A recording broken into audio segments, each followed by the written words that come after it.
Love me some good news stories, and that is exactly what we're going to do. We're going to go on the hunt for those stories. Why? Because positivity is a good thing. We've got some really, really cool stuff this morning. Starting first, students at a high school in central Pennsylvania, they just did something for the first time this century.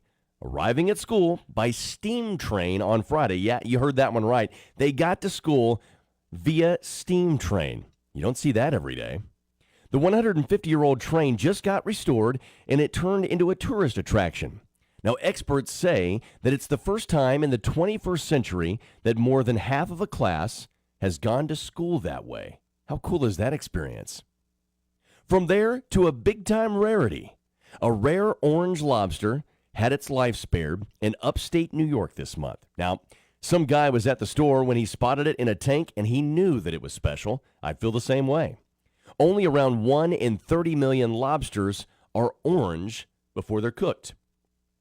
He bought it, and he named it Jean-Claude because of its two huge claws. He got in touch with an animal group, and they got it released back into the ocean. Let's go deeper inside that story about Jean-Claude, the orange lobster.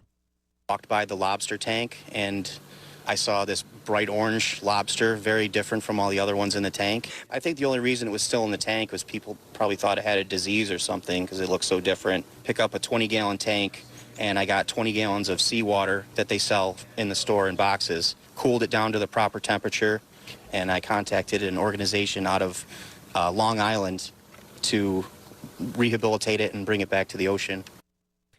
How cool is that? Jean-Claude, the orange lobster. And he's getting a new lease on life. Pretty cool. From there to Toronto. I saw this, and I didn't think it was real when I saw it on social media, but the picture is epic, and the story is even better. Let me tell you all about it. We found a guy in Toronto, and this guy, he's been cheering up his community by taking his wiener dog for walks while dressed up as a wiener dog. Does it get any better than that? That's pretty epic right there. So what he does is he wears a big inflatable that looks just like his puppy dog, and people up there in Canada absolutely love it.